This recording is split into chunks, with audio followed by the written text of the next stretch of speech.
Hello everyone. UPSC daily current affair के साथ GK GS दृष्टि में आपका स्वागत है। तो मैं आज कवर कर रही हूँ। सबसे पहला जो करंट अफेयर है वो अर्थव्यवस्था से रिलेटेड है। यहाँ पे देख लीजिए, अर्थव्यवस्था से रिलेटेड है। और ये जो करंट अफेयर है किस टॉपिक से रिलेटेड है अर्थव्यवस्था के, तो हरित ऊर्जा उत्पादन के लिए शुगर प्रेस मड। अब क्या होता है शुगर प्रेस मड ये देखेंगे। और ये यूपीएससी के किस पेपर से रिलेटेड है, तो सम्मान अध्ययन पेपर 3 से। और ये किस टॉपिक से रिलेटेड है पेपर 3 के, तो उदारीकरण, कृषि विपणन, कृषि मूल्य निर्धारण और बफर स्टॉक और खाद्य सुरक्षा से ये रिलेटेड है। प्रीलिम्स के लिए कैसे ये रिलेटेड है, कैसे ये इम्पॉर्टेंट है वो भी देख लेते हैं। तो देखिए, प्रीलिम्स के लिए इम्पॉर्टेंट है हरित ऊर्जा उत्पादन के लिए शुगर प्रेस मड, संपीड़ित biogas CBG, ethanol biofuel, biomethanation, अवायवीय अपघटन, एनारोबिक डाइजेशन। मेंस के लिए ये कैसे इम्पॉर्टेंट है तो वो देख लेते हैं। हरित ऊर्जा उत्पादन के लिए शुगर प्रेस मड, भारतीय अर्थव्यवस्था और योजना, संसाधन जुटाने, वृद्धि, विकास और रोजगार से संबंधित मुद्दे। इस तरह से ये मेंस के लिए टॉपिक के लिए इम्पॉर्टेंट है। अब देखते हैं चर्चा में क्यों रहा है हरित ऊर्जा उत्पादन के लिए शुगर प्रेस मड चर्चा में क्यों रहा है। तो यहाँ पे देखिए, हरित ऊर्जा उत्पादन के लिए शुगर प्रेस मड चर्चा में क्यों रहा। तो चर्चा में क्यों रहा तो ये देख रहे हैं, भारत चीनी के अपशिष्ट उप उत्पाद प्रेस मड को संपीड़ित बायोगैस, कंप्रेस्ड बायोगैस सीबीजी बनाकर हरित ऊर्जा उत्पादन के लिए एक मूल्यवान संसाधन के रूप में उपयोग करने पर विचार कर रहा है। भारत विश्व की चीनी अर्थव्यवस्था में एक महत्वपूर्ण स्थान रखता है तथा वर्ष 2021-22 में ब्राज़ील को पीछे छोड़कर अग्रणी चीनी उत्पादन के रूप में उभर रहा है। इसके अतिरिक्त यह विश्व स्तर पर दूसरा सबसे बड़ा चीनी निर्यातक है। ये याद रखना है, पीटी में पूछा जा सकता है। संपीड़ित बायोगैस क्या है ये देख लेते हैं। यहाँ पे एक मिनट, अब देखते हैं संपीड़ित बायोगैस क्या है। तो देखिए, संपीड़ित बायोगैस एक नवीकरणीय पर्यावरण के अनुकूल गैस युक्त ईंधन है जो कार्बनिक पदार्थों के अवायवीय अपघटन से प्राप्त होता है। इसका उत्पादन बायोमिथेनेशन अथवा अवायवीय अपघटन नामक एक प्रक्रिया के माध्यम से किया जाता है, जिसमें बैक्टीरिया ऑक्सीजन की अनुपस्थिति में विभिन्न प्रकार के कार्बनिक स्रोत, कृषि अपशिष्ट, पशु खाद्य अपशिष्ट, सीवेज, कीचड़ तथा अन्य बायोमास सामग्री को तोड़ देते हैं। आगे है परिणामी बायोगैस। परिणामी बायोगैस में मुख्य रूप से मीथेन, आमतौर पर 90% से अधिक कार्बन डाइऑक्साइड, हाइड्रोजन सल्फाइड के अंश तथा नमी मौजूद होती है।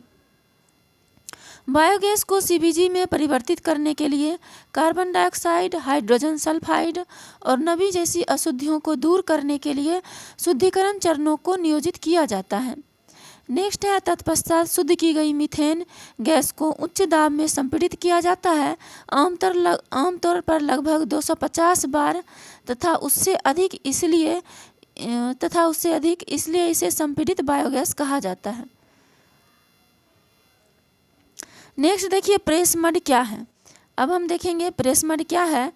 तो इसका सबसे पहले परिचय देखते हैं। प्रेस मड, जिसे फिल्टर केक अथवा प्रेस केक के रूप में जाना जाता है, चीनी उद्योग में एक अपशिष्ट उप उत्पाद है जिसने हरित ऊर्जा उत्पादन के लिए एक मूल्यवान संसाधन के रूप में मान्यता प्राप्त की है। यह उप उत्पाद भारतीय चीनी मिलों को अवायवीय अपघटन के माध्यम से बायोगैस उत्पादन के लिए फीड स्टॉक के रूप में उपयोग करके अतिरिक्त आय सृजन करने का अवसर प्रदान करता है, जिससे संपीड़ित बायोगैस सीबीजी का उत्पादन होता है।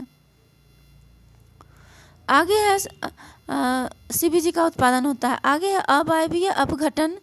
एक ऐसी प्रक्रिया है जिसके माध्यम से बैक्टीरिया ऑक्सीजन की अनुपस्थिति में कार्बनिक पदार्थ जैसे पशु खाद्य अपशिष्ट, जल, बायोसोलिड और खाद्य अपशिष्ट को तोड़ देते हैं। नेक्स्ट है, इनपुट के रूप में गन्ने की एक इकाई को संसाधित करते समय प्रेस मड की पैदावार आमतौर पर भार के हिसाब से 3 से 4% तक होती है। नेक्स्ट है नोट में क्या करना है। नोट कह रहा है कि केंद्र सरकार को sustainable alternative two bars affordable transportation scheme सतत द्वारा निर्धारित न्यूनतम गारंटी मूल्य पर विचार करते हुए प्रेसमड में लगभग 460,000 टन CBG उत्पन्न करने की क्षमता है, जिसका मूल्य 2,484 करोड़ रुपये है। आगे है CBG उत्पादन के लिए प्रेसमड उपयोग के लाभ। CBG उत्पादन के लिए प्रेसमड उपयोग के क्या क्या लाभ हैं तो वो देखेंगे। कम जटिलताएं, इसके लाभकारी गुण में अस्थायी गुणवत्ता, सोर्सिंग में सरलता तथा फीड स्टॉक की तुलना में कम जटिलताएं शामिल है। सरलीकृत आपूर्ति श्रृंखला। अब देखते हैं CBG में क्या क्या जटिलताएं हैं, CBG के उत्पादन के लिए प्रेसमड के उपयोग के क्या लाभ हैं तो वो सब देखेंगे। प्रेसमड के उपयोग करने से कम जटिलताएं आएगी CBG के उत्पादन में। सरलीकृत आपूर्ति श्रृंखला, प्रेसमड फीड स्टॉक आपूर्ति श्रृंखला से संबंधित जटिलताओं को समाप्त करती है, जैसा कि कृषि अवशेषों के मामले में पाया जाता है, जहां कटाई एवं एकत्रीकरण के लिए बायोमास कटिंग मशीनरी की आवश्यकता होती है। नेक्स्ट है एकल सोर्सिंग फीड स्टॉक। चारा आमतौर पर 1 या 2 उत्पादकों तथा चीनी मिलों से प्राप्त होता है, जबकि कृषि अवशेषों जिनमें कई उत्पादक तथा किसान शामिल होते हैं से यह प्राप्त करने के दिन प्रतिवर्ष 45 दिन तक सीमित होते हैं। नेक्स्ट है गुणवत्ता और दक्षता। यहाँ पे देखिए गुणवत्ता और दक्षता। मवेशी के गोबर जैसे विकल्पों की तुलना में इसमें गुणवत्ता में स्थिरता, अधिक रूपांतरण दक्षता बनाए रखते हुए कम फीड स्टॉक मात्रा की आवश्यकता होती है। 1 टन CBG का उत्पादन करने के लिए लगभग 25 टन प्रेसमड की आवश्यकता होती है, इसकी तुलना में समान गैस उत्पादन के लिए मवेशियों के गोबर की 50 टन की आवश्यकता होती है। लागत प्रभावशीलता। कृषि अवशेष तथा मवेशी गोबर जैसे अन्य फीडस्टॉक की तुलना में कम लागत 0.4 से 0.6 रुपये प्रति किलोग्राम इतना लागत है, और यह पूर्व शोधन लागत को समाप्त करता है, क्योंकि इसमें कृषि अवशेषों के विपरीत कार्बनिक पॉलीमर लिग्निन की कमी होती है। नेक्स्ट है प्रेसमड उपयोग से संबंधित चुनौतियां। तो अब हम देखेंगे प्रेसमड उपयोग से संबंधित क्या चुनौतियां हैं। प्रेसमड को बढ़ती कीमतों, अन्य उद्योगों के उपयोग के लिए प्रतिस्पर्धा तथा क्रमिक अपघटन के कारण भंडारण जटिलताओं जैसी चुनौतियों का सामना करना पड़ता है, जिसके लिए नवीन भंडारण संसाधन की आवश्यकता होती है। एक जैविक अवशेष के रूप में पशु चारा, जैव ऊर्जा उत्पादन, बायोमास अथवा जैव ईंधन के लिए एवं कृषि मृदा संशोधन जैसे क्षेत्रों में इसकी मांग की जाती है। यह प्रतिस्पर्धा कभी कभी विशिष्ट अनुप्रयोगों के लिए उपलब्धता को सीमित कर सकती है अथवा इसकी लागत बढ़ा सकती है। नेक्स्ट है एक जैविक अवशेष के रूप में इसकी मांग, यानी प्रेसमड की मांग। यहाँ देखिए एक जैविक अवशेष के रूप में इसकी मांग पशु चारा, बायो एनर्जी उत्पादन, बायोगैस अथवा जैव ईंधन के लिए तथा कृषि मृदा संशोधन जैसे क्षेत्रों में की जाती है।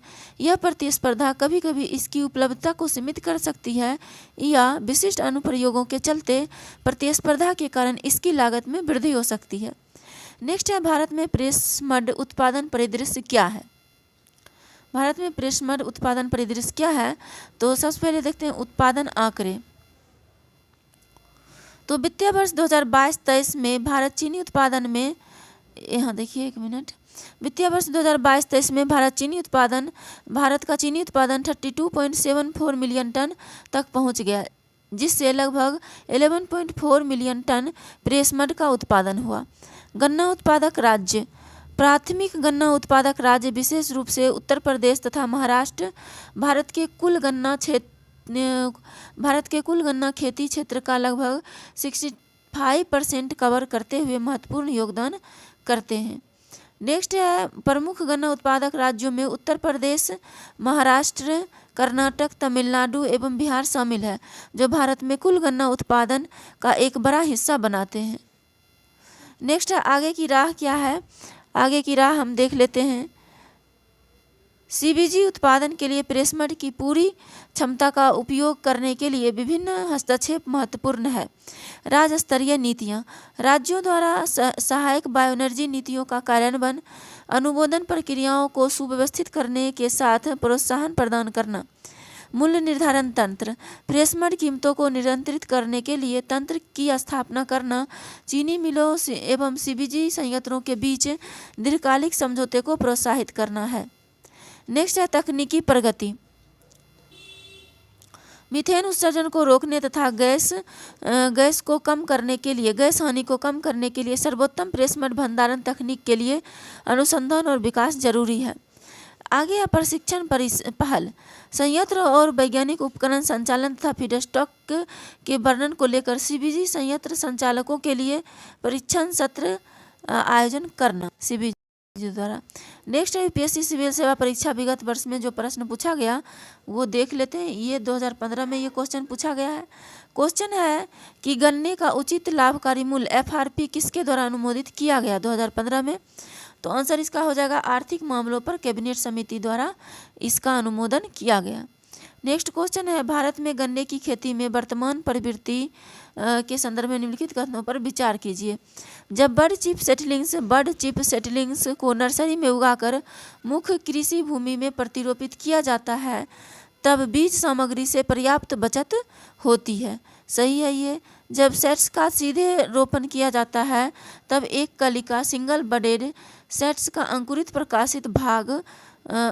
प्रकाशित कई कलिकाओं सेट्स की तुलना में बेहतर होता है। खराब मौसम की तुलना में यदि सेट्स का सीधे रोपण होता है तो एक कलिका सेट्स का जीवित बचना बड़े सेट्स की तुलना में बेहतर होता है।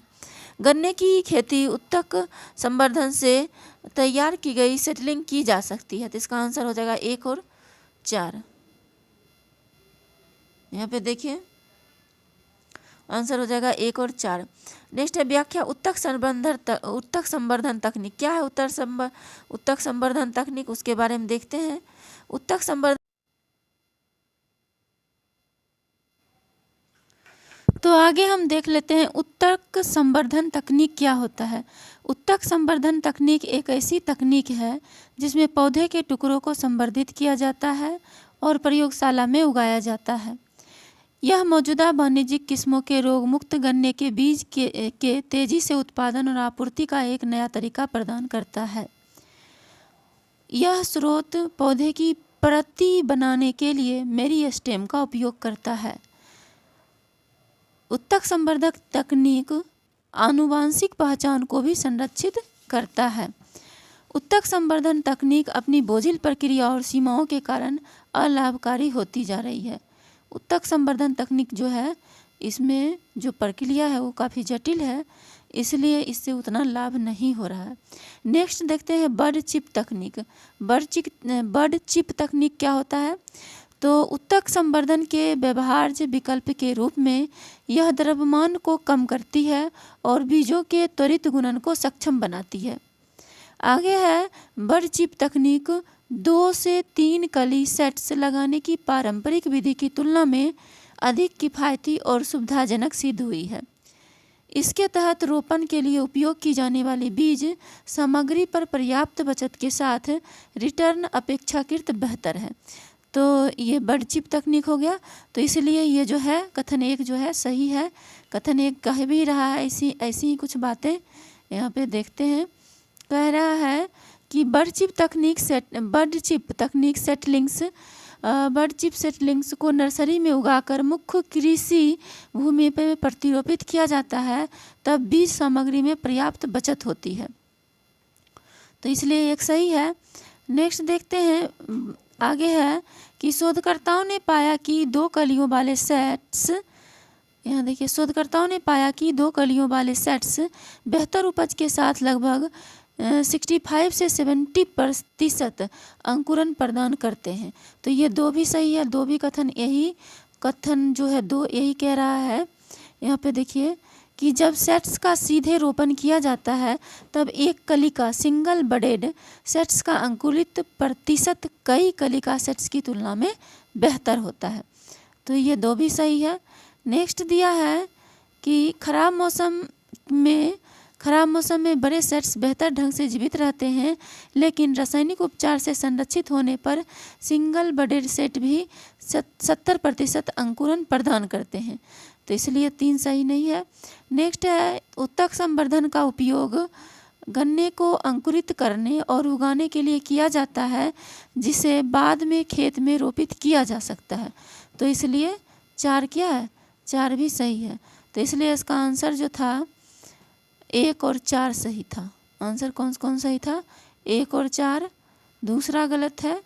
शोधकर्ताओं ने पाया कि 2 कलियों वाले सेट्स बेहतर उपज लगभग 65 से 70% अंकुरन प्रदान करते हैं, इसलिए 2 जो है दूसरा सही नहीं है। दूसरा में दिया भी क्या दिया है कि जब सेट्स सीधे रोपण किया जाता है तब एक कलिका सेट्स का अंकुरित प्रतिशत कई कलिका सेट्स की तुलना में बेहतर होता है। जबकि यहाँ पे दिया है कि शोधकर्ताओं ने पाया कि 2 कलियों वाले सेट्स बेहतर उपज के साथ लगभग 65 से 70% अंकुरन प्रदान करते हैं, ना कि सिंगल। तो इसलिए 2 गलत हो गया। आगे देखते हैं नेक्स्ट करेंट अफेयर जो है विज्ञान एवं प्रौद्योगिकी से रिलेटेड है। करेंट अफेयर है तेज रेडियो विस्फोट। आज हम पढ़ेंगे तेज रेडियो विस्फोट के, और ये जो विज्ञान एवं प्रौद्योगिकी किस पेपर से आता है तो ये टच करता है, तो ये सामान्य अध्ययन पेपर 3 का चैप्टर है एक, विज्ञान एवं प्रौद्योगिकी। और ये किस टॉपिक से आता है तो अंतरिक्ष प्रौद्योगिकी से आता है। प्रीलिम्स के लिए कैसे इंपॉर्टेंट है तो प्रीलिम्स के लिए पूछ सकता है कि फास्ट रेडियो बर्स्ट FRB क्या होता है, रेडियो फ्रीक्वेंसी उत्सर्जन क्या होता है, डीप स्पेस क्या होता है, न्यूट्रॉन तारे क्या होते हैं, लेजर इंटरफेरोमीटर ग्रेविटेशनल वेव क्या होता है, वेधशाला LIGO laser interferometer space antenna क्या होता है। तो ये सब प्रीलिम्स के लिए इम्पॉर्टेंट है। मेंस के लिए ये आ सकता है कैसे तो न्यूट्रॉन सितारों का संलयन और तेज रेडियो विस्फोट FRB के उत्सर्जन के बारे में बताएं। इस तरह से मेंस से भी रिलेटेड है। अब जो है ये जो करंट है तेज रेडियो विस्फोट विज्ञान और प्रौद्योगिकी से तो रिलेटेड है। चर्चा में क्यों रहा ये तो हम इसको देख लेते हैं, ये चर्चा में हाल ही में क्यों रहा।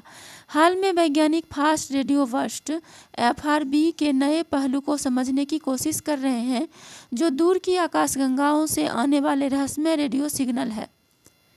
Laser interferometer space antenna LISA, जिसे 2030 के दशक की शुरुआत में लॉन्च करने की योजना है, FRB और रहस्यमय रेडियो संकेतों का अध्ययन करने में सहायता करेगा। आगे है फास्ट रेडियो बर्स्ट या तेज रेडियो विस्फोट FRB क्या है। तो फास्ट रेडियो बर्स्ट FRB गहरे अंतरिक्ष से उत्पन्न होने वाले रेडियो फ्रीक्वेंसी उत्सर्जन के शक्तिशाली और संक्षिप्त विस्फोट है।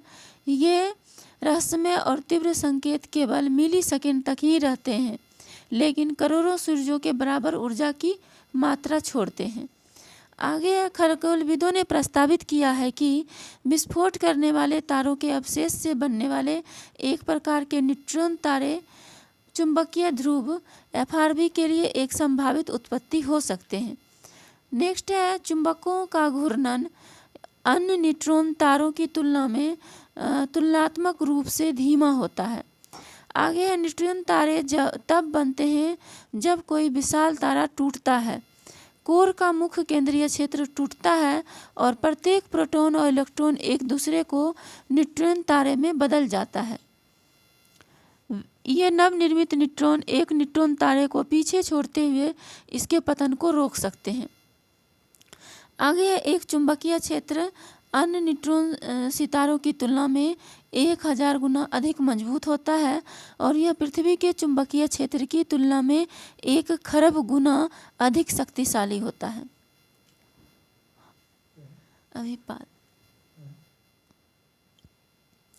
आगे है FRB की उत्पत्ति में न्यूट्रॉन तारे कैसे शामिल हैं।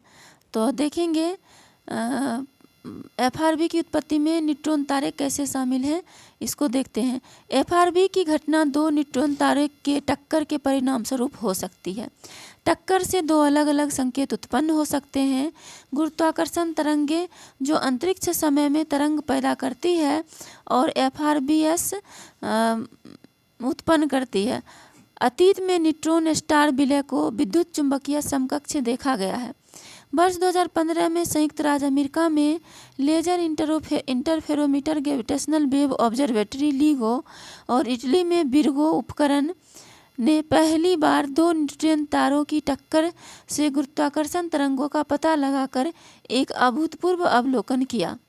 आगे है लेजर इंटरफेरोमीटर स्पेस एंटीना। अब हम लीसा के बारे में देखेंगे। लेजर इंटरफेरोमीटर स्पेस एंटीना क्या होता है ये? लीसा यूरोपीय अंतरिक्ष एजेंसी ईएसए और national aeronautics and space administration NASA NASA के नेतृत्व में एक नियोजित अंतरिक्ष आधारित गुरुत्वाकर्षण तरंग वेधशाला है। लीसा को अंतरिक्ष के माध्यम से गुरुत्वाकर्षण तरंगों के पारित होने के कारण त्रिकोणीय संरचना में तीन अंतरिक्ष यानों के बीच की दूरी में सूक्ष्म परिवर्तन को मापकर गुरुत्वाकर्षण तरंगों का पता लगाने और निरीक्षण करने के लिए डिजाइन किया गया है। आगे है, इस अंतरिक्ष आधारित भेदशाला से ब्रह्मांड की हमारी समझ में योगदान देने वाले विशाल ब्लैक होल और एक अन्य खगोलीय घटनाओं के विलय जैसी ब्रह्मांडीय घटनाओं में मूल्यवान अंतर्दृष्टि प्रदान करने की उम्मीद है। आगे देखेंगे हम लीगो क्या है। तो लीगो का यहाँ पे परिचय दिया हुआ है। लीगो का मतलब laser interferometer gravitational wave observatory है। लीगो एक अभूतपूर्व वेधशाला है जिसे गुरुत्वाकर्षण तरंगों का पता लगाने और उनका अध्ययन करने के लिए डिजाइन किया गया है। लीगो ब्लैक होल टकराव या न्यूट्रॉन स्टार विलय जैसी घटनाओं द्वारा उत्पन्न अंतरिक्ष समय में तरंगों को देखकर ब्रह्मांड के रहस्यों का पता लगाने का एक नया तरीका प्रदान करता है। नेक्स्ट है गुरुत्वाकर्षण तरंगों की जानकारी। आगे देखते हैं गुरुत्वाकर्षण तरंगों की जानकारी। अमेरिका में लीगो ने पहली बार वर्ष 2015 में गुरुत्वाकर्षण तरंगों का पता लगाया, जिसके परिणाम स्वरूप वर्ष 2000 भौतिकी में नोबेल पुरस्कार प्राप्त हुआ। ये गुरुत्वाकर्षण तरंगें 1.3 अरब वर्ष पूर्व दो ब्लैक होल के विलय से उत्पन्न हुई थी, जिनका द्रव्यमान सूर्य से लगभग 29 से 36 गुना अधिक था। ब्लैक होल विलय कुछ सबसे मजबूत गुरुत्वाकर्षण तरंगों का स्रोत है। आगे हम निष्कर्ष देखते हैं लास्ट में। वैज्ञानिक दूर की आकाशगंगाओं से आने वाले संक्षिप्त शक्तिशाली संकेतों फास्ट रेडियो बर्स्ट की जांच कर रहे हैं। नेक्स्ट है कि मैग्नेटार देखते हैं क्या होता है। मैग्नेटार विस्फोटित तारों के घने अवशेष होते हैं और प्रस्तावित स्रोत है। न्यूट्रॉन तारे के टक्कर से एफआरबीएस एवं गुरुत्वाकर्षण तरंगें दोनों उत्पन्न हो सकती है, जैसा कि लीगो और वर्गो द्वारा देखा गया है। आगामी लेजर इंटरफेरोमीटर स्पेस एंटीना लीसा का उद्देश्य ब्रह्मांडीय घटनाओं के बारे में हमारी समझ को गहरा करना है। यूपीएससी में जो विगत वर्ष में क्वेश्चन पूछा गया है उसे हम देख लेते हैं। क्वेश्चन पूछा गया था 2019 में, हाल ही में वैज्ञानिकों ने पृथ्वी से अरबों प्रकाश वर्ष दूर विशालकाय ब्लैक होल्स के विलय का परीक्षण किया। इस परीक्षण का क्या महत्व है? 2019 में ये क्वेश्चन पूछा गया। तो इस परीक्षण का महत्व है गुरुत्वीय तरंगों का अभिज्ञान हुआ। इस परीक्षण से क्या हुआ? गुरुत्वीय तरंगों का अभिज्ञान हुआ। और इसकी हम डिटेल्स देख लेते हैं, इसका एक्सप्लेनेशन। हर कुछ मिनट में ब्लैक होल का एक जोड़ा एक दूसरे से टकराता है। ये प्रलय अंतरिक्ष समय के ताने बाने में लहरें छोड़ते हैं, जिन्हें गुरुत्वाकर्षण तरंगें कहा जाता है। ब्रह्मांड में कुछ सबसे हिंसक और ऊर्जावान प्रक्रियाओं के कारण अंतरिक्ष समय में गुरुत्वाकर्षण तरंगों का निर्माण होता है। नेक्स्ट है अल्बर्ट आइंस्टाइन ने 1916 में अपने जनरल थ्योरी ऑफ रिलेटिविटी में गुरुत्वाकर्षण तरंगों के अस्तित्व की भविष्यवाणी की थी। आगे है सबसे मजबूत गुरुत्वाकर्षण तरंगें। विनाशकारी घटनाओं से उत्पन्न होती है, जैसे कि ब्लैक होल का टकराना, सुपरनोवा का ढहना, न्यूट्रॉन तारों का सफ़ेद बौने तारों का आपस में जुड़ना आदि। वैज्ञानिकों ने एक बार फिर पृथ्वी से लगभग 1 अरब प्रकाश वर्ष दूर 2 हल्के ब्लैक होल के विलय से उत्पन्न गुरुत्वाकर्षण तरंगों का पता लगाया। इसे laser interferometer gravitational wave observatory LIGO द्वारा रिकॉर्ड किया गया। तो इसलिए जो इसका आंसर क्या था, सही बी था। गुरुत्वीय तरंगों का क्या हुआ, अभिज्ञान हुआ। नेक्स्ट मेन से रिलेटेड क्वेश्चन देखिए कैसे आ सकता है। नासा का जूनो मिशन पृथ्वी की उत्पत्ति और विकास को समझने में किस प्रकार सहायता करता है। नेक्स्ट करेंट अफेयर है, उच्च शिक्षा में मुस्लिम छात्रों के नामांकन में गिरावट। तो ये यूपीएससी के किस पेपर से रिलेटेड है, तो ये पेपर सेकेंड से रिलेटेड है और टॉपिक जो है चैप्टर है सामाजिक न्याय। सामाजिक न्याय समान अध्ययन पेपर 2 से रिलेटेड है और सामाजिक न्याय के जो टॉपिक हैं वो हैं सरकारी नीतियों और हस्तक्षेप, शिक्षा, अल्पसंख्यकों से संबंधित मुद्दे, ये सामाजिक न्याय के टॉपिक हैं। तो चलिए देखते हैं प्रीलिम्स के लिए कैसे इम्पॉर्टेंट है। तो प्रीलिम्स के लिए भी काफ़ी इम्पॉर्टेंट है। उच्च शिक्षा में मुस्लिम छात्रों के नामांकन में गिरावट। एजुकेशन प्लस के लिए एकीकृत जिला सूचना प्रणाली UDISE प्लस। अखिल भारतीय उच्च शिक्षा सर्वेक्षण AISHE। उसके बाद है नया सवेरा निःशुल्क कोचिंग और संबद्ध योजना, नया सवेरा निःशुल्क कोचिंग और संबद्ध योजना। नेक्स्ट देखिए मेंस के लिए जो ये टॉपिक रिलेटेड है, उच्च शिक्षा में मुस्लिम छात्रों के नामांकन में गिरावट, केंद्र और राज्यों द्वारा आबादी के कमजोर वर्गों हेतु कल्याणकारी योजनाएं तथा इन योजनाओं का प्रदर्शन।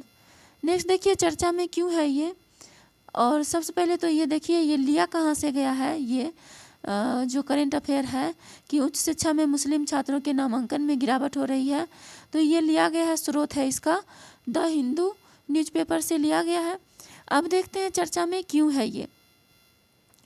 एजुकेशन प्लस के लिए एकीकृत जिला सूचना प्रणाली unified district information system for education plus UDISE plus और अखिल भारतीय उच्च शिक्षा सर्वेक्षण all India survey of higher education AISHE के आंकड़ों के विश्लेषण के आधार पर तैयार की गई रिपोर्ट के अनुसार उच्च शिक्षा में मुस्लिम छात्रों के नामांकन में काफ़ी गिरावट दर्ज की गई है। आगे है एजुकेशन प्लस के लिए एकीकृत जिला सूचना प्रणाली UDISE प्लस रिपोर्ट क्या है। तो ये पूरे रिपोर्ट को हम देखेंगे अभी।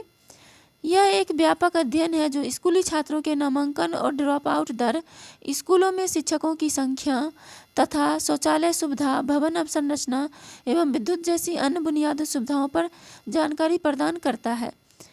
एजुकेशन प्लस के लिए एकीकृत जिला सूचना प्रणाली UDISE प्लस जो है रिपोर्ट, इसे वर्ष 2018-19 में डेटा प्रविष्टि में तेजी लाने, त्रुटियों को कम करने, डेटा गुणवत्ता में सुधार तथा सत्यापन प्रक्रिया को सरल बनाने के लिए लॉन्च किया गया था। यह एक विद्यालय और उसके संसाधनों से संबंधित कारकों के विषय में विवरण एकत्रित करने के लिए एप्लीकेशन है। आगे है यह वर्ष 2012-13 में शिक्षा मंत्रालय द्वारा शुरू किया गया। यह वर्ष 2012-13 में शिक्षा मंत्रालय द्वारा शुरू किया गया UDISE का एक अद्यतन तथा उन्नत संस्करण है। अखिल भारतीय उच्च शिक्षा सर्वेक्षण AISHE क्या है, तो इसके बारे में देखेंगे। AISHE शिक्षा मंत्रालय की एक पहल है। वेब आधारित इस वार्षिक सर्वेक्षण का उद्देश्य भारत में उच्च शिक्षा संस्थानों की स्थिति का आकलन करना और सुधार के क्षेत्रों का पता लगाना है। AISHE सर्वेक्षण को ध्यान में रखते हुए छात्र उच्च शिक्षण संस्थानों में नामांकन पर विचार करते हैं। आगे है यह सर्वेक्षण महाविद्यालयों के शिक्षकों, परीक्षा परिणाम, शिक्षा बजट, कार्यक्रम, छात्र नामांकन और बुनियादी ढांचे जैसे विभिन्न श्रेणियों पर रेटिंग प्रदान करने में मदद कर सकता है। इस सर्वेक्षण में एकत्रित किए गए डेटा का उपयोग सूचित नीतिगत निर्णय लेने तथा उच्च शिक्षा में बेहतर शोध करने के उद्देश्य से किया जाता है। आगे है मुस्लिम छात्रों के नामांकन में गिरावट पर रिपोर्ट के प्रमुख बिंदु क्या हैं। तो देखेंगे इस रिपोर्ट के प्रमुख बिंदु क्या हैं। तो इस रिपोर्ट के प्रमुख बिंदु हैं नामांकन संबंधी डेटा। वर्ष 2020-21 में उच्च शिक्षा में मुस्लिम छात्रों आयु 18 से 23 वर्ष के नामांकन में 8.5% से अधिक की उल्लेखनीय गिरावट दर्ज की गई है। वर्ष 2019-20 के नामांकित छात्रों की संख्या 21 लाख थी, जो घटकर 2020-21 में 19.21 लाख हो गई है। वर्ष 2016-17 से 2021 तक नामांकन समग्र वृद्धि दर्ज की गई है, किंतु हालिया वर्षों में इसमें गिरावट दर्ज की गई। वर्ष 2019-20 से 2021 तक 1,79,147 छात्रों की गिरावट दर्ज की गई है। नेक्स्ट देखिए, फ्यूअर मुस्लिम स्टूडेंट्स यहाँ पे दिया हुआ है। Fewer Muslim students, the share of Muslims among students enrolled in higher education 2021 to 2022 was the lowest in 5 years. The share of both male and female students recorded a 5 years low. This was reversible. This was reversal in a rising trend recorded between 2016 to 17 and 2019 to 20. तो देख लेते हैं। यहाँ पे देखिए, percentage of enrolled student in student who are Muslim. तो यहाँ पे देखिए, वर्ष 2016-17, 2017-18, 2019-20, 2018-19, 2019-20, 2020-21। तो ये दिया हुआ है। फीमेल है, ये रेड वाला जो है फीमेल है, और ये जो ग्रीन वाला है, ये ब्लू वाला, ये मेल है। और यहाँ पे देखिए, वर्ष 2016-17 यहाँ पे दिया हुआ है किसमें कितना वृद्धि हुई है। तो आगे देखिए है सापेक्ष नामांकन प्रतिशत देखेंगे। सापेक्ष नामांकन प्रतिशत कुल छात्र आबादी की तुलना में उच्च शिक्षा में वर्ष 2016-17 में नामांकित मुस्लिम छात्रों का प्रतिशत 4.87 था, जो वर्ष 2020-21 में घटकर 4.64% हो गया। नेक्स्ट है शिक्षा के विभिन्न स्तरों पर नामांकन पैटर्न। सभी राज्यों और केंद्र शासित प्रदेशों में एक समान पैटर्न पाया गया है, जिसमें मुस्लिम छात्रों की संख्या में कक्षा 6 से गिरावट आनी शुरू होती है, जो कक्षा 11 तथा 12 में सबसे निचले स्तर पर पहुंच जाता है। मुस्लिम छात्रों का नामांकन प्रतिशत उच्च प्राथमिक कक्षा 6 से 8 में 14.42% से गिरकर उच्च माध्यमिक कक्षा 11 to 12 में 10.76% हो गया है। आगे है राज्य स्तरीय असमानताएं। राज्य स्तरीय असमानताएं क्या है? बिहार और मध्य प्रदेश जैसे राज्यों में मुस्लिम छात्रों का सकल नामांकन अनुपात अपेक्षाकृत कम है, जो दर्शाता है कि राज्यों में कई मुस्लिम बच्चे अभी भी शिक्षा प्रणाली का हिस्सा नहीं हैं। नेक्स्ट है असम 29.52% और पश्चिम बंगाल 23.22% में मुस्लिम छात्रों की उच्च ड्रॉप आउट दर दर्ज की गई है, जबकि जम्मू कश्मीर में यह आंकड़ा 5.1% और केरल में 11.91%। अब क्या दिया गया है इसके बारे में? तो वित्तीय बोझ को कम करने और उच्च शिक्षा तक पहुंच में वृद्धि करने के लिए मुस्लिम छात्रों हेतु छात्रवृत्ति अनुदान तथा वित्तीय सहायता बढ़ाने की आवश्यकता है। कई मुस्लिम छात्र कम आय वाले परिवारों से आते हैं और उच्च शिक्षा की लागत वहन करने में उन्हें विभिन्न कठिनाइयों का सामना करना पड़ता है। शिक्षा के अंतर को कम करने और धार्मिक पृष्ठभूमि तथा आर्थिक स्थिति को नज़रअंदाज करते हुए सभी छात्रों के लिए समान अवसर उपलब्ध कराने हेतु समावेशी नीतियों एवं लक्षित समर्थन लागू करना महत्वपूर्ण है। नेक्स्ट है भारत में अल्पसंख्यकों के कल्याण के लिए प्रमुख योजनाएं क्या है? तो हम देखेंगे अल्पसंख्यकों की कल्याण के लिए प्रमुख योजनाएं क्या है। छात्रों के शैक्षणिक सशक्तिकरण के लिए प्री मैट्रिक छात्रवृत्ति योजना, पोस्ट मैट्रिक छात्रवृत्ति योजना, योग्यता सह साधन आधारित छात्रवृत्ति योजना, प्रत्यक्ष लाभ अंतरण डीपीटी, ये सब मिलेगा। नया सवेरा योजना के तहत निःशुल्क कोचिंग और संवर्धन योजना, नया सवेरा निःशुल्क कोचिंग और संवर्धन योजना। इस योजना का उद्देश्य तकनीकी या व्यावसायिक पाठ्यक्रमों और प्रतियोगी प्रवेश परीक्षा में तैयारी करने के लिए अल्पसंख्यक समुदायों के अधिक रूप से कमजोर वर्गों के छात्रों उम्मीदवारों को निःशुल्क कोचिंग प्रदान करना है। पढ़ो प्रदेश अल्पसंख्यक समुदायों के आर्थिक रूप से कमजोर वर्ग के छात्रों को विदेश में उच्च अध्ययन के लिए शैक्षिक ऋण पर ब्याज सब्सिडी की योजना है। नेक्स्ट है नई रोशनी। नई रोशनी में देखेंगे अल्पसंख्यक समुदायों की महिलाओं का नेतृत्व विकास। सीखो और कमाओ यह जो 14 से 35 वर्ष आयु की युवाओं हेतु एक कौशल विकास योजना है और इसका लक्ष्य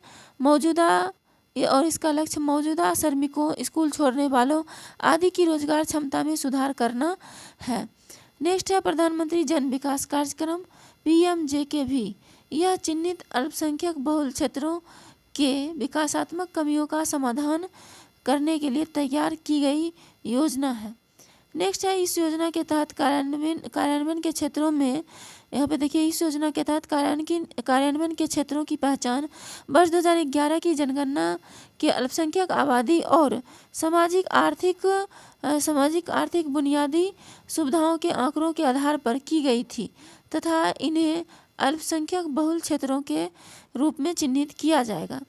नेक्स्ट है कि विकास के लिए पारंपरिक कला शिल्प में कौशल और प्रशिक्षण का उन्नयन।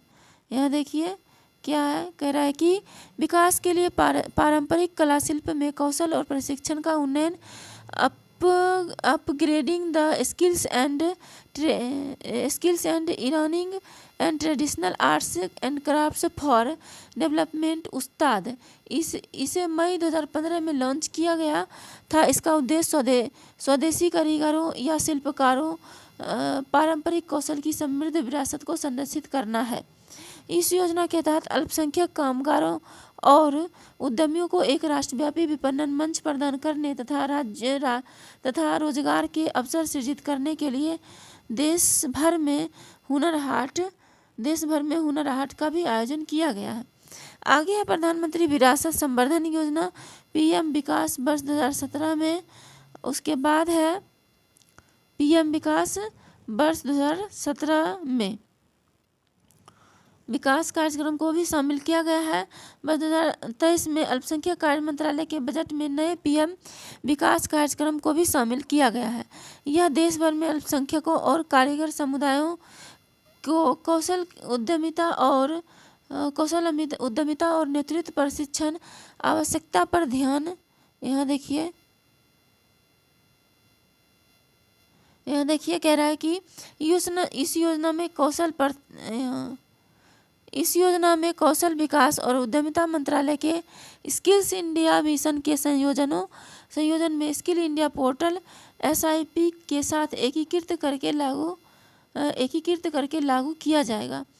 आगे है देखिए UPSC सिविल सेवा परीक्षा में विगत वर्ष जो प्रश्न आया था वो हम देख लेते हैं। भारत में यदि किसी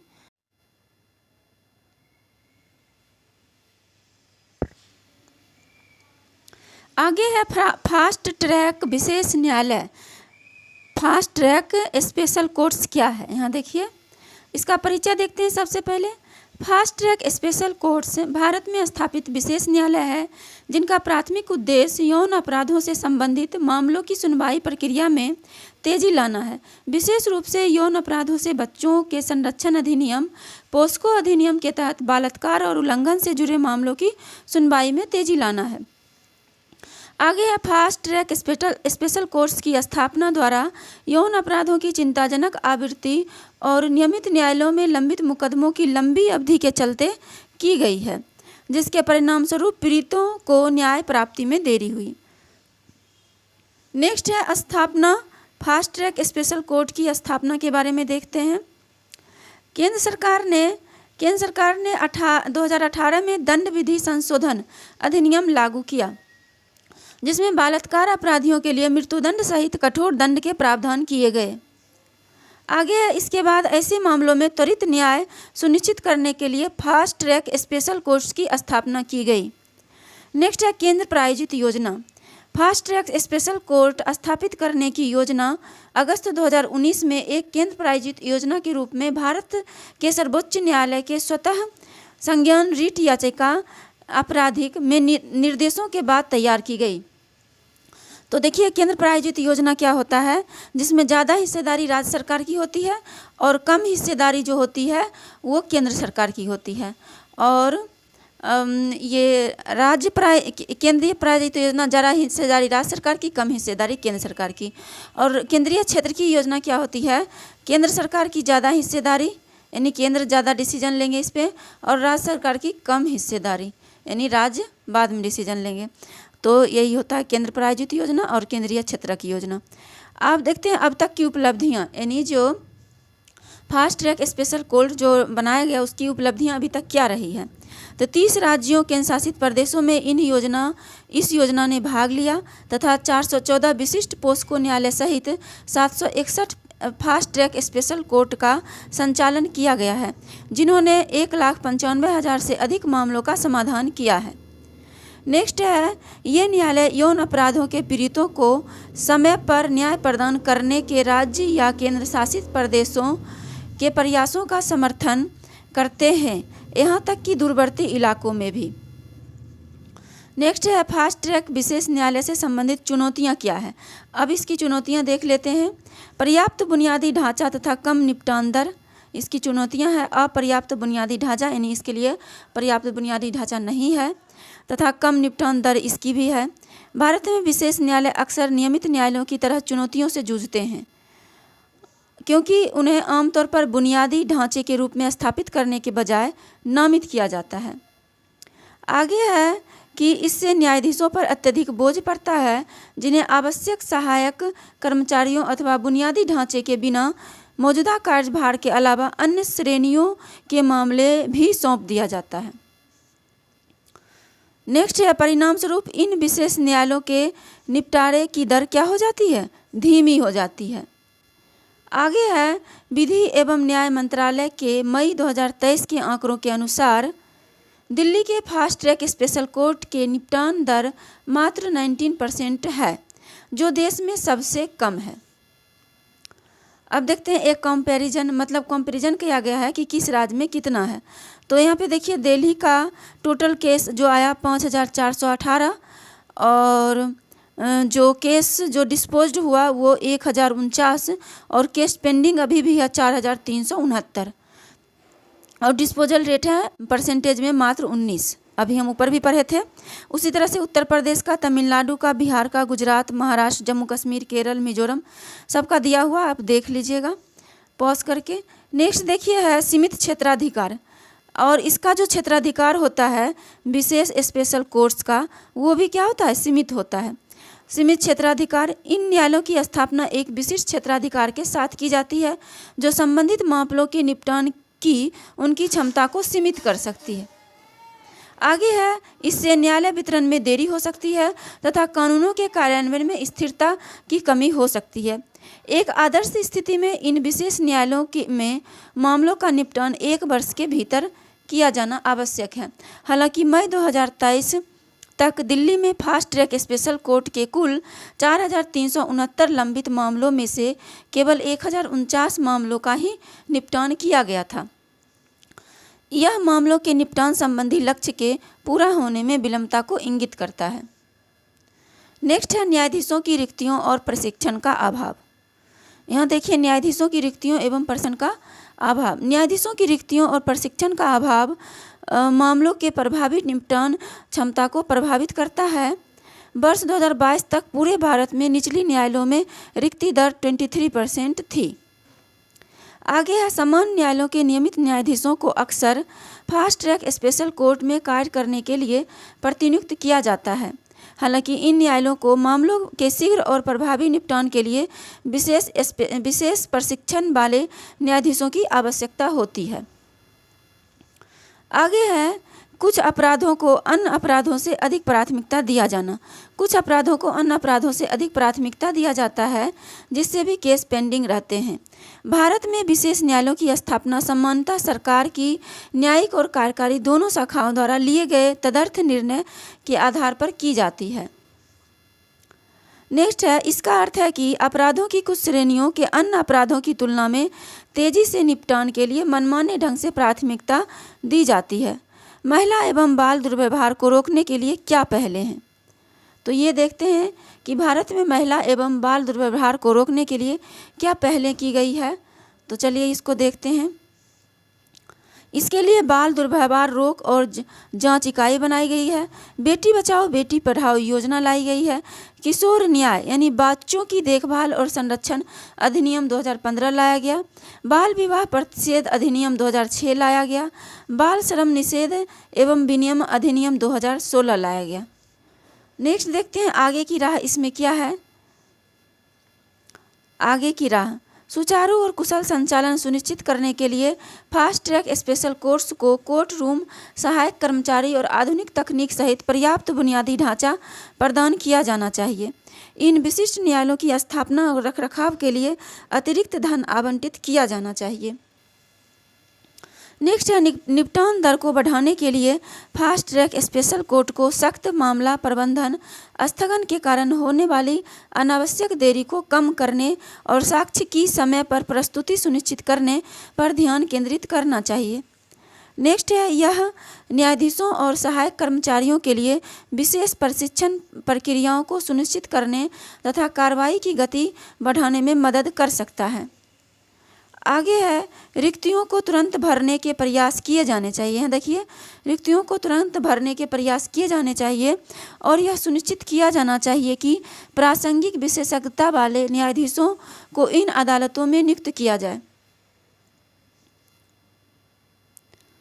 इन अदालतों में नियुक्त किया जाए। तो ये सब जो है ये आगे की राह, ये सारे राह अपनाना चाहिए।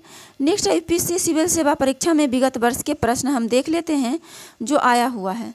तो ये पिछले वर्ष के प्रश्न देखने से आइडिया मिलते रहता है। कह रहा है हम देश में महिलाओं के खिलाफ यौन हिंसा के बढ़ते मामले देख रहे हैं। इनके खिलाफ मौजूदा कानूनी प्रावधानों के बावजूद देश ऐसी घटनाओं की संख्या बढ़ रही है। देश में इस खतरे से निपटान के लिए कुछ नवीन उपाय सुझाइए। 2014 में ये क्वेश्चन पूछा गया था, तो इस क्वेश्चन को कीजिएगा।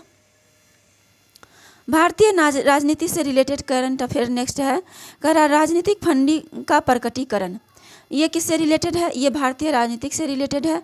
ये जो भारतीय राजनीतिक सम्मान अध्ययन पेपर 2 का चैप्टर है और ये किस टॉपिक से रिलेटेड है? भारतीय राजनीति में संसद से, राज्य विधायिका से, वैधानिक निकाय से, संवैधानिक निकाय से, सरकारी नीतियों और हस्तक्षेप से। और प्रीलिम के लिए देखते हैं कैसे इंपॉर्टेंट है। तो प्रीलिम में ये सारे टॉपिक हैं, इन सब से ये रिलेटेड है। राजनीतिक फंडिंग का प्रकटीकरण होना चाहिए। जनप्रतिनिधि अधिनियम 1951, सर्वोच्च न्यायालय, चुनावी बॉन्ड, संयुक्त राज्य अमेरिका का प्रचार अधिनियम, यूरोपीय संसद का विनियमन, राजनीतिक दल, चुनाव और ब्रिटेन का जनमत संग्रह अधिनियम 2000, लोकतंत्र, विधि का शासन, निर्वाचन आयोग। मेंस के लिए जो ये टॉपिक है लोकतांत्रिक प्रक्रिया में पारदर्शिता को बढ़ावा देने और चुनावी भ्रष्टाचार को रोकने के लिए राजनीतिक दान के प्रकटीकरण का महत्व। नेक्स्ट देखिए चर्चा में क्यों है ये, और ये लिया कहाँ गया है ये करंट अफेयर? तो द हिंदू से लिया गया है। सबसे मेन ये है कि द हिंदू का न्यूज़ है ये। चर्चा में क्यों रहा है? तो वर्तमान राजनीतिक परिस्थितियों, यहाँ पे देखिए वर्तमान राजनीतिक परिस्थितियों और दान के संबंध में चिंताओं के मद्देनजर चुनावी बॉन्ड को चुनौती पर सर्वोच्च न्यायालय की सुनवाई का निष्कर्ष इन चुनौती के समाधान के भारत में लोकतंत्र और विधि के शासन पर पड़ने वाले संभावित प्रभाव के एक महत्वपूर्ण जांच का संकेत देता है। अब देखते हैं राजनीतिक फंडिंग है क्या। तो राजनीतिक फंडिंग क्या है उसको देखेंगे अच्छे से। राजनीतिक फंडिंग या चंदा से तात्पर्य राजनीतिक दलों या उम्मीदवारों को उनके गतिविधियों, अभियानों और समग्र कामकाज का समर्थन करने के लिए प्रदान किए गए वित्तीय योगदान से है। राजनीतिक दलों के लिए लोकतांत्रिक प्रक्रियाओं में प्रभावी ढंग से भाग लेने, चुनाव अभियान चलाने और विभिन्न राजनीतिक गतिविधियों में शामिल होने के लिए राजनीतिक फंडिंग महत्वपूर्ण है। आगे है भारत में वैधानिक प्रावधान। नेक्स्ट देखिए भारत में इसके लिए क्या क्या वैधानिक प्रावधान किए गए हैं। जनप्रतिनिधित्व अधिनियम 1951, जनप्रतिनिधित्व अधिनियम रिप्रेजेंटेटिव पीपुल्स एक्ट भारत में चुनावों के संबंध में नियमों और विनियमों की रूपरेखा तैयार करता है, जिसमें चुनाव खर्चों की घोषणा, योगदान और खातों के रखरखाव से संबंधित प्रावधान शामिल है। आयकर अधिनियम 1961 आयकर अधिनियम राजनीतिक दलों और उनके दानदाताओं के कर उपचार को नियंत्रित करता है। नेक्स्ट है, राजनीतिक दलों को कर नियमों का पालन करना होगा और राजनीतिक दानकर्ता व्यक्ति या संस्थाएं कुछ शर्तों के तहत कर लाभ के लिए पात्र हो सकते हैं। आगे है कंपनी अधिनियम 2013। कंपनी अधिनियम राजनीतिक दलों को कॉरपोरेट डोनेशन को नियंत्रित करता है। एक कंपनी द्वारा योगदान की जाने वाले अधिकतम राशि निर्दिष्ट करता है। क्या कह रहा है यहाँ पे? देखिए, कंपनी अधिनियम 2013 कंपनी अधिनियम राजनीतिक दलों को कॉरपोरेट डोनेशन को नियंत्रित करता है। एक कंपनी द्वारा योगदान की जाने वाली अधिकतम राशि निर्दिष्ट करता है और वित्तीय विवरणों में राजनीतिक योगदान का प्रकटीकरण अनिवार्य करता है। राजनीतिक चंदा जुटाने के तरीके। अब हम देखेंगे राजनीतिक चंदा जुटाने के तरीके क्या हैं। तो देखिए, एकल व्यक्ति रिप्रेजेंटेटिव पीपुल्स एक्ट की धारा 29B राजनीतिक दलों को एकल व्यक्तियों से दान प्राप्त करने की अनुमति देती है, जबकि करदाताओं को 100% कटौती का दावा करने की अनुमति देती है। नेक्स्ट है राज्य सार्वजनिक अनुदान। यहाँ पे देखिए, राज्य सार्वजनिक अनुदान, यहाँ सरकार चुनावी संबंधी उद्देश्यों के लिए पार्टियों को धन मुहैया कराती है। राज्य वित्त पोषण 2 प्रकार का होता है। कौन कौन होता है? तो राज्य वित्त पोषण 2 प्रकार का होता है। प्रत्यक्ष धन, सरकार राजनीतिक दलों को सीधे धन प्रदान करती है, हालांकि भारत में प्रत्यक्ष फंडिंग प्रतिबंधित है। अप्रत्यक्ष फंडिंग, इसमें प्रत्यक्ष फंडिंग को छोड़कर अन्य तरीके शामिल हैं, जैसे मीडिया तक निःशुल्क पहुंच, रैलियों के लिए सार्वजनिक स्थानों पर निःशुल्क पहुंच, निःशुल्क या रियायती परिवहन सुविधाएं। भारत में इसके विनियमन की अनुमति दी गई है। आगे है कॉरपोरेट फंडिंग। कॉरपोरेट फंडिंग क्या है? भारत में कॉरपोरेट निकायों द्वारा दान कंपनी अधिनियम 2013 की धारा 182 के तहत नियंत्रित किया जाता है। नेक्स्ट है चुनावी बॉन्ड योजना। अब देखेंगे चुनावी बॉन्ड योजना है क्या।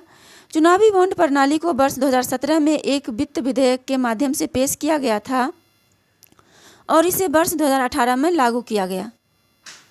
वे दाता की गोपनीयता बनाए रखते हुए व्यक्तियों और संस्थानों के लिए पंजीकृत राजनीतिक दलों को फंडिंग देने के साधन के रूप में कार्य करते हैं।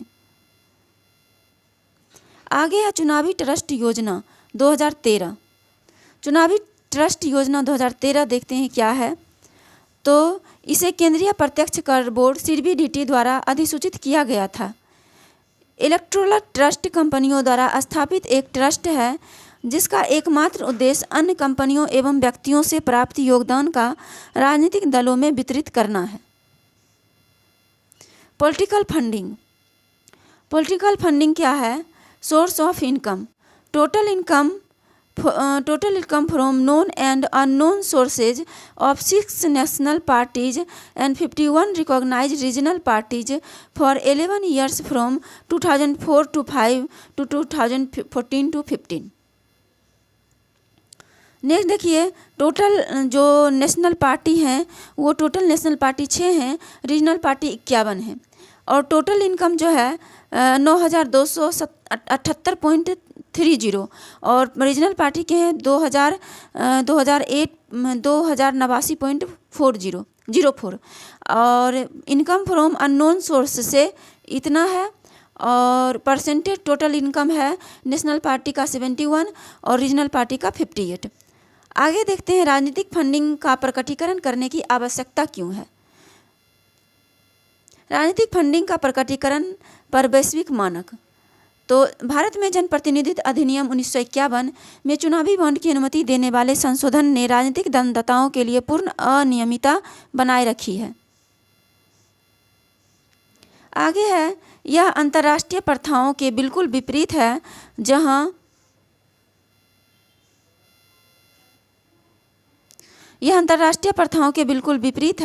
जहां प्रचलित आवश्यकता राजनीतिक दान का पूर्ण रूप से प्रकटीकरण करना है। संयुक्त राज्य अमेरिका सहित दुनिया भर के देश राजनीतिक फंडिंग विनियम में पारदर्शिता को अनिवार्य करते हैं। प्रकटीकरण की आवश्यकताएं वर्ष 1910 में चली आ रही है। कह रहा संयुक्त राज्य अमेरिका दुनिया भर के देश राजनीतिक फंडिंग विनियम में पारदर्शिता को अनिवार्य करते हैं। प्रकटीकरण की आवश्यकताएं वर्ष 1910 से चली आ रही है। नेक्स्ट है यूरोपीय संघ। यूरोपीय संघ द्वारा वर्ष 2014 में यूरोपीय राजनीतिक दलों के वित्त पोषण पर नियम बनाए, जिसमें दान पर सीमाएं, प्रकटीकरण आदेश एवं बड़े योगदान के लिए तत्काल रिपोर्टिंग शामिल थी। नेक्स्ट है राजनीतिक फंडिंग विनियमों में मौलिक आवश्यकताएं। क्या है? कह रहा है कि वैश्विक स्तर पर अधिकांश कानून नियम राजनीतिक दलों के वित्तपोषण के लिए दो मूलभूत आवश्यकताओं पर सहमत हैं: विशिष्ट न्यूनतम राशि से अधिक दानदाताओं का व्यापक प्रकटीकरण तथा फंडिंग पर सीमाएं सुनिश्चित करना। इन उपायों का उद्देश्य पारदर्शिता सुनिश्चित करना, भ्रष्टाचार को रोकना, राजनीतिक व्यवस्था एवं लोकतंत्र में जनता का विश्वास बनाए रखना। आगे है नागरिकों के विश्वास को कायम रखना।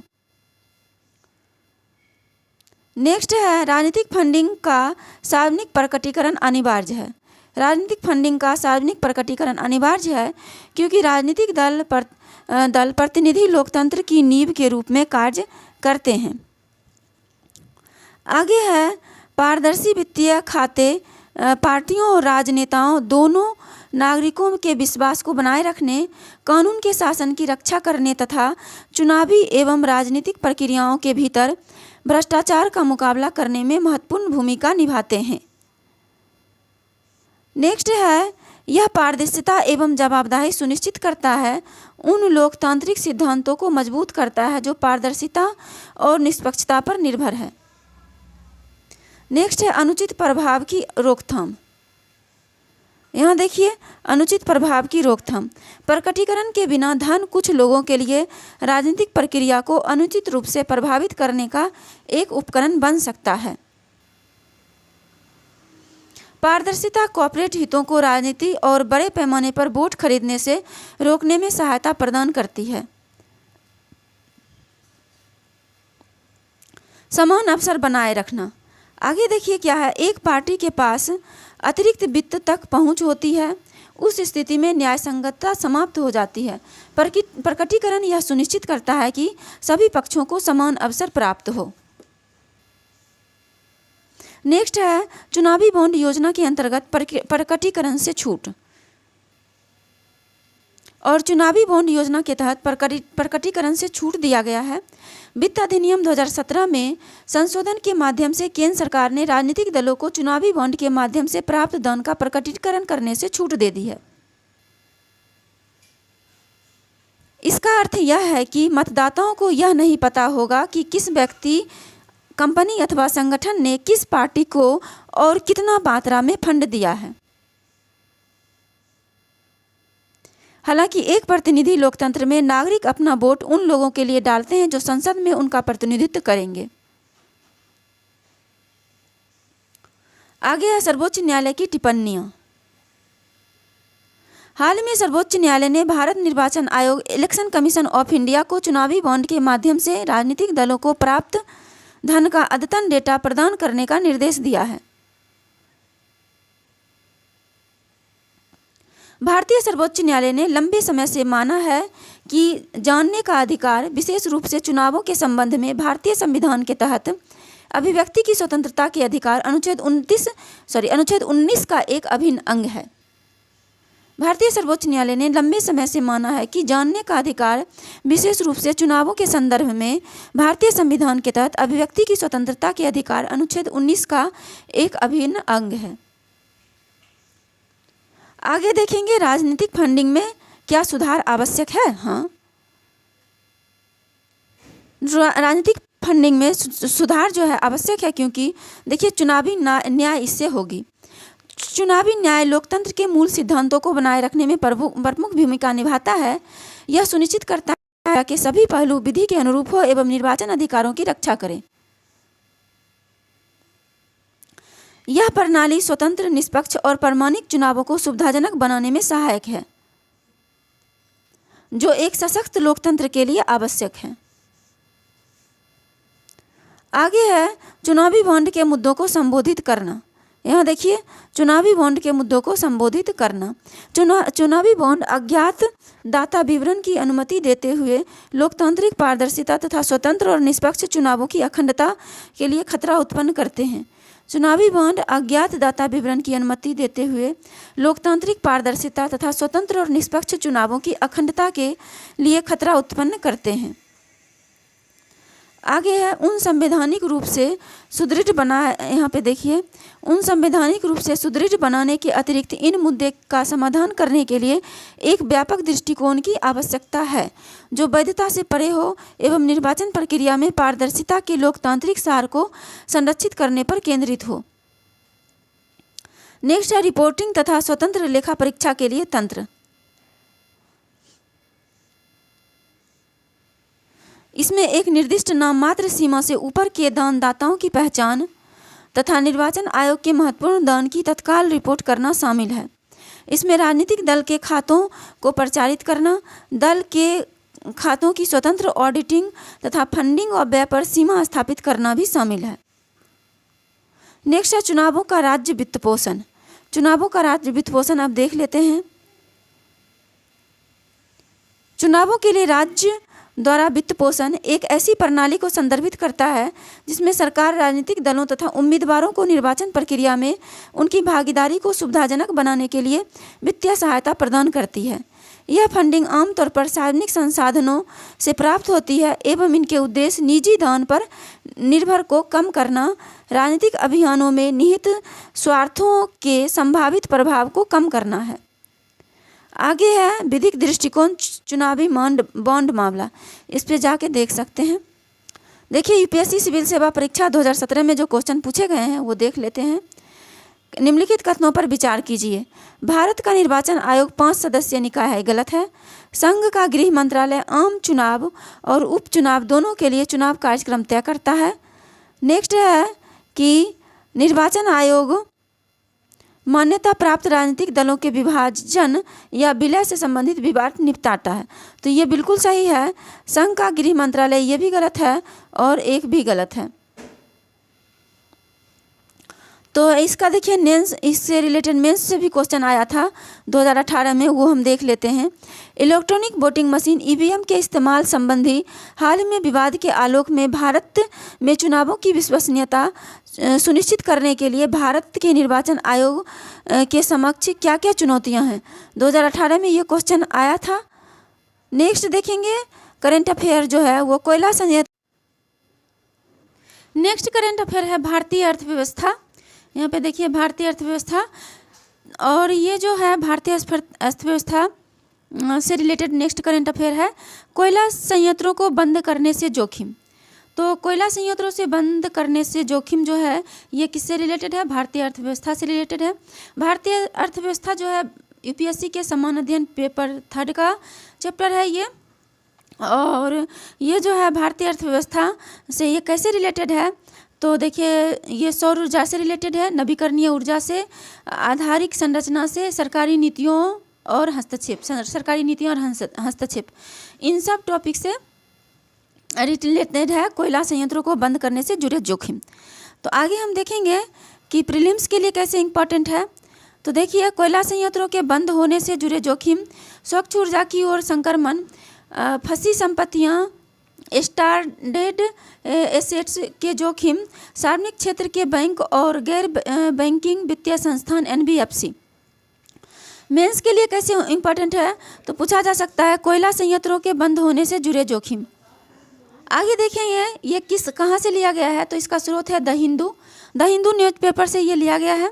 चर्चा में क्यों है ये, तो यहाँ पे देखिए भारत स्वच्छ ऊर्जा की दिशा में धीरे धीरे प्रगति कर रहा है। हालांकि विद्युत उत्पादन में स्वच्छ ऊर्जा स्रोत की ओर इस संक्रमण से कोयला संयंत्रों के बंद होने से जुड़े जोखिम को लेकर आशंकाएं बढ़ती जा रही है। आगे है स्वच्छ ऊर्जा की ओर संक्रमण में वर्तमान रुझान क्या है। तो देखेंगे हम कि स्वच्छ ऊर्जा की संक्रमण में वर्तमान रुझान क्या है।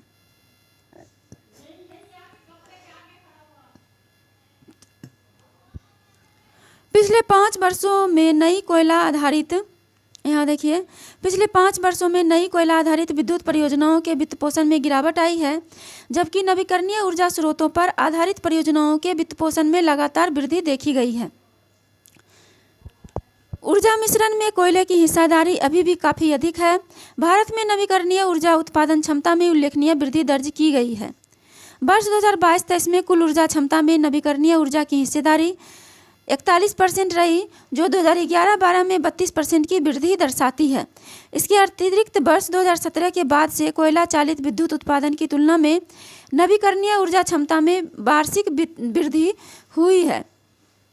नेक्स्ट है, बिजली मिश्रण से स्वच्छ ऊर्जा लगभग 23% तक बढ़ गई। यहाँ देखिए, बिजली मिश्रण से स्वच्छ ऊर्जा लगभग 23% तक बढ़ गई, जबकि भारत की वर्तमान ऊर्जा जरूरतों को 55% से अधिक को भी अभी भी कोयले से पूरा किया जा रहा है। वैश्विक तापमान वृद्धि को 1.5 डिग्री सेल्सियस से नीचे रखने के लिए हरित ऊर्जा की ओर इस संक्रमण में तेजी लाना आवश्यक है।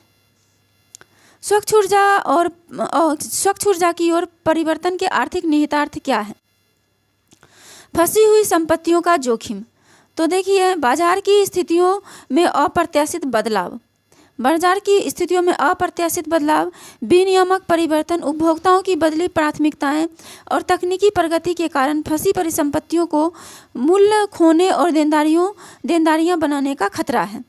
फंसी हुई संपत्तियां ऐसी संपत्ति है जो अप्रत्याशित या समय से पहले बट्टे खाते में डालते अवमूल्यन या देनदारी में रूपांतरण जैसी स्थितियों का सामना करना पड़ता है।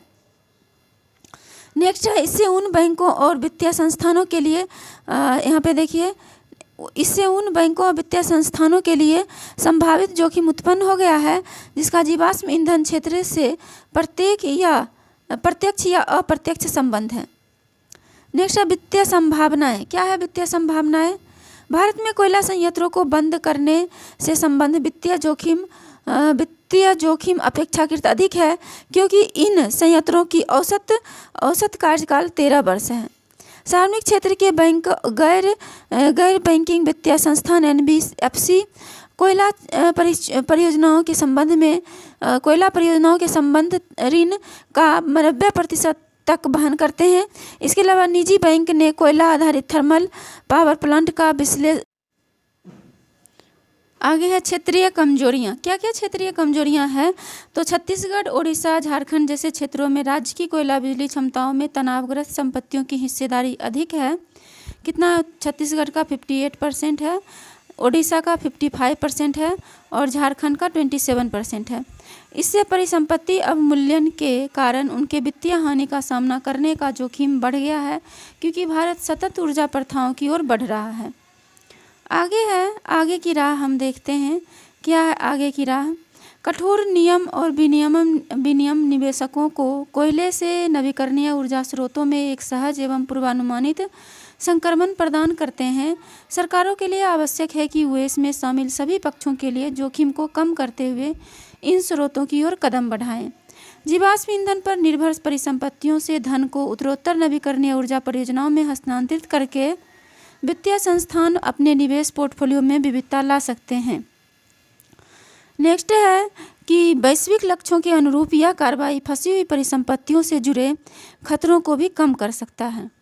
तो ये देख लिए हमने आगे की राह, और हमने देखे कमजोरियां, क्षेत्रीय कमजोरियां भी देखे।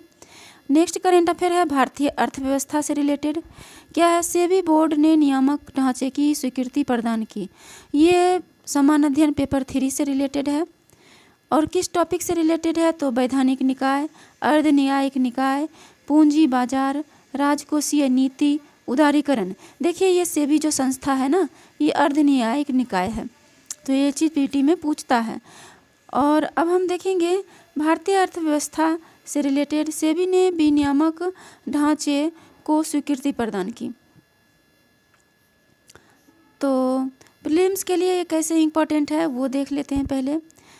तो भारतीय प्रतिभूति और विनियामक बोर्ड सेबी वैकल्पिक निवेश कोष AIF, अल्टरनेटिव इन्वेस्टमेंट फंड, वित्तीय बेंचमार्क के लिए IOSCO सिद्धांत सेबी म्यूचुअल फंड विनियम 1996, सेबी रियल एस्टेट निवेश ट्रस्ट विनियम 2014, लघु और मध्यम REIT SMREIT, social stock exchange SSE, zero coupon zero principal instrument ZSZP।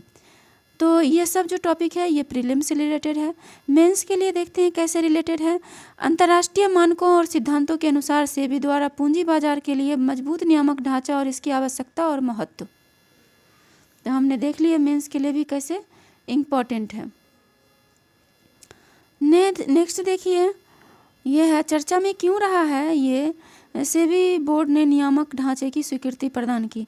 चर्चा में क्यों रहा, तो भारतीय प्रतिभूति और विनिमय बोर्ड सेबी बोर्ड ने प्रतिभूति बाजार में वित्तीय बेंचमार्क को नियंत्रित एवं प्रशासित करने में पारदर्शिता तथा जवाबदेही बढ़ाने हेतु सूचकांक प्रदाताओं के लिए एक ढांचे की स्वीकृति प्रदान की है।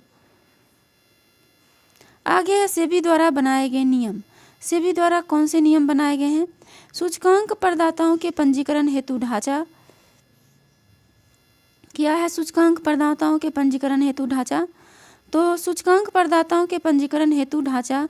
सेबी ने सूचकांक प्रदाताओं के पंजीकरण के लिए एक ढांचा स्थापित करने वाले नियमों को स्वीकृति प्रदान करने की घोषणा की।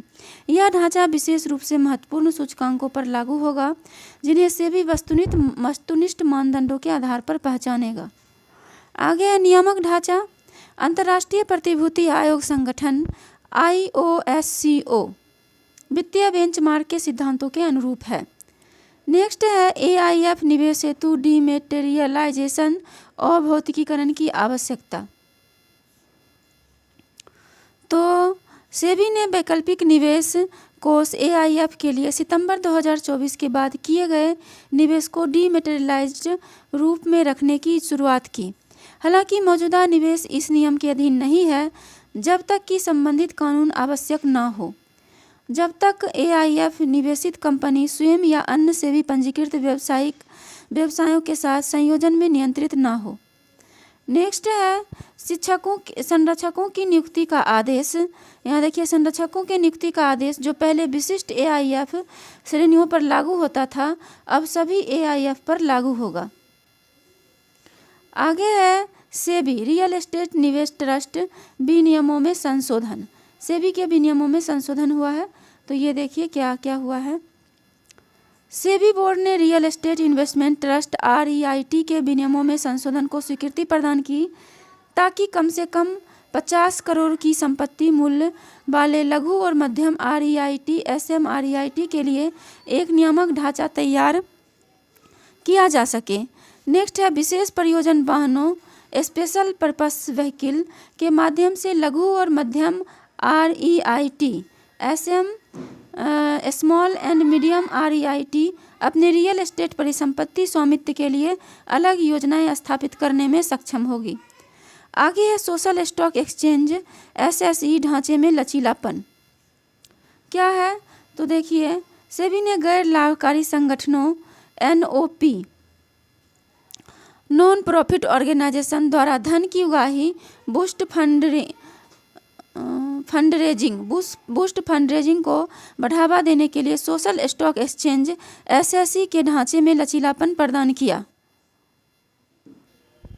नेक्स्ट है इसमें SSE सोशल स्टॉक एक्सचेंज पर NPO नॉन प्रॉफिट ऑर्गेनाइजेशन द्वारा zero coupon zero principal instrument ZCZP के सार्वजनिक निर्गमन हेतु न्यूनतम निर्गम आकार, इश्यू साइज और आवेदन आकार एप्लीकेशन साइज में कमी शामिल है, जिसमें खुदरा निवेशकों सहित व्यापक भागीदारी को प्रोत्साहित किया जा सकेगा।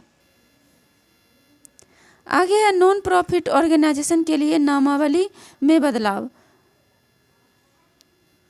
क्या है नामावली में बदलाव, तो देखते हैं आगे। नॉमिनी कल्चर चेंज और सुविधाजनक उपाय।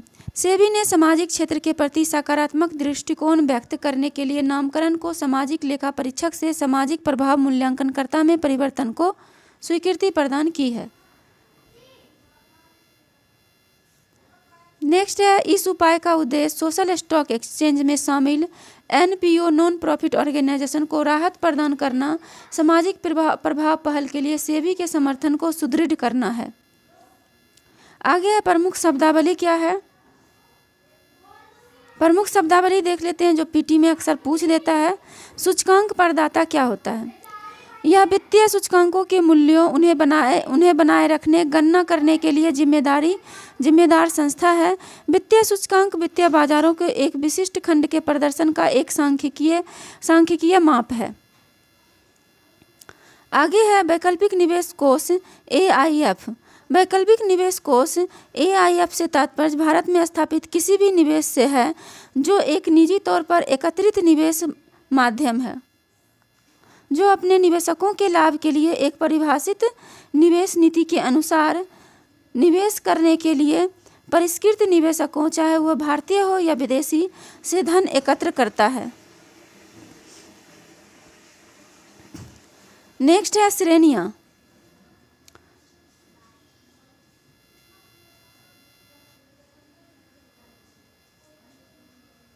श्रेणियाँ क्या है? तो यहाँ पे देखिए,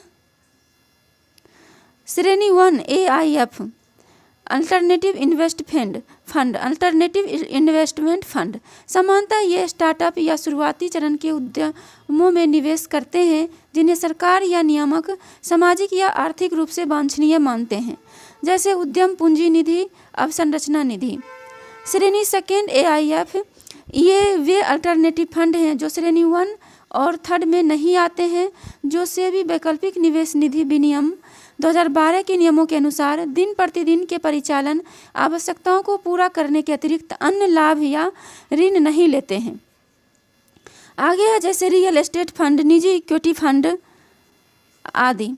श्रेणी 3 AIF ये AIF जो विविध या जटिल व्यापारिक रणनीतियों को नियोजित करते हैं और सूचीबद्ध या गैर सूचीबद्ध संजातीय डेरिवेटिव्स निवेश का लाभ उठाते हैं। नेक्स्ट है जैसे हेज फंड, सार्वजनिक इक्विटी फंड, निजी निवेश आदि। नेक्स्ट है रियल एस्टेट निवेश ट्रस्ट REIT। रियल एस्टेट निवेश ट्रस्ट क्या होता है? यह निवेश का वह स्थान है जो व्यक्तियों को संपत्ति का प्रत्यक्ष प्रबंधन या स्वामित्व किए बिना बड़े पैमाने पर रियल एस्टेट में निवेश करने और आय अर्जित करने की अनुमति प्रदान करता है। रियल एस्टेट इन्वेस्टमेंट ट्रस्ट क्या है? रियल एस्टेट परिसंपत्तियों के विविध पोर्टफोलियो में निवेश करने के लिए कई निवेशकों से पूंजी एकत्र करता है, जिसमें आवासीय या परिसंपत्तियां, शॉपिंग सेंटर, कार्यालय, होटल आदि शामिल है। नेक्स्ट है social stock exchange. Social stock exchange मौजूदा स्टॉक एक्सचेंज के भीतर एक अलग खंड के रूप में कार्य करेगा और सामाजिक उद्यमों को अपने तंत्र के माध्यम से समान जन से धन एकत्रित करने में सहायता करेगा। यह उद्यमों के लिए अपनी सामाजिक पहलों हेतु वित्त प्राप्त करने, दृश्यता हासिल करने और धन एकत्रित करने और अधिक पारदर्शिता प्रदान करने के माध्यम के रूप में कार्य करेगा। आगे है सेबी जो है, इसके बारे में हम जान लेते हैं। सेबी परिचय इसका देखते हैं। सेबी भारतीय प्रतिभूति विनिमय बोर्ड अधिनियम 1992 के प्रावधानों के अनुसार 12 अप्रैल 1992 को स्थापित एक वैधानिक निकाय है, एक गैर संवैधानिक निकाय जिसे संसद द्वारा स्थापित किया गया है। पीटी में पूछता है कि सेबी जो है ये संवैधानिक निकाय है या फिर गैर संवैधानिक, तो ये एक गैर संवैधानिक और वैधानिक निकाय है, ये संवैधानिक निकाय नहीं है। नेक्स्ट देखिए है सेबी का मूल कार्य प्रतिभूतियों निवेशकों के हितों की रक्षा करना, प्रतिभूति बाजार को बढ़ावा देना एवं विनियमित करना है।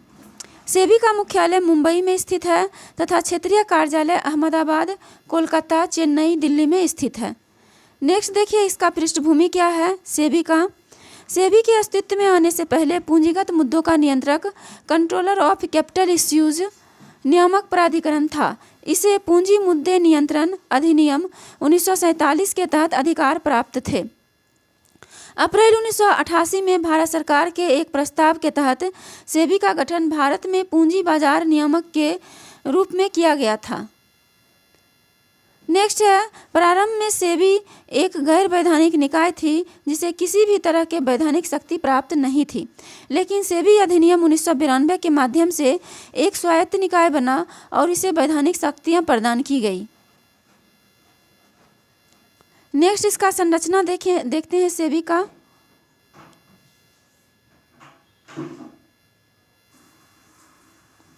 सेबी बोर्ड में एक अध्यक्ष और कई अन्य पूर्णकालिक और अंशकालिक सदस्य होते हैं। सेबी समय समय पर तत्कालीन महत्वपूर्ण मुद्दों की जांच हेतु विभिन्न समितियों की नियुक्ति करता है। इसके अतिरिक्त सेबी के निर्णय से असंतुष्ट संस्थाओं के हितों की रक्षा के लिए एक प्रतिभूति अपीलीय न्यायाधिकरण सिक्योरिटीज अपीलिएट ट्रिब्यूनल SAT का भी गठन किया गया है।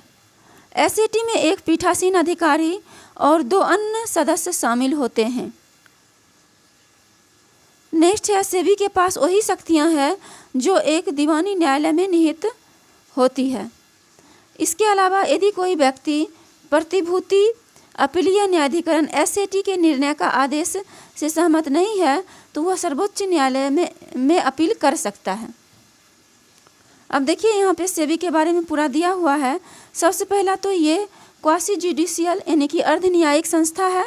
Power to give judgments on unethical and fraudulent activities. Next है क्वासी एग्जीक्यूटिव, ये अर्ध कार्यकारी संस्था भी है। Power to implement reregulation and take legal action against violators. Next देखिए क्वासी लेजिस्लेटिव, ये अर्ध न्यायिक संस्था भी है। Forming the rules and regulations to protect the interest to investors. तो इस तरह से देख लिए सेबी क्या है। आगे हम देखेंगे अंतर्राष्ट्रीय प्रतिभूति आयोग संगठन के बारे में। तो यहाँ पे देखिए अंतर्राष्ट्रीय प्रतिभूति आयोग संगठन।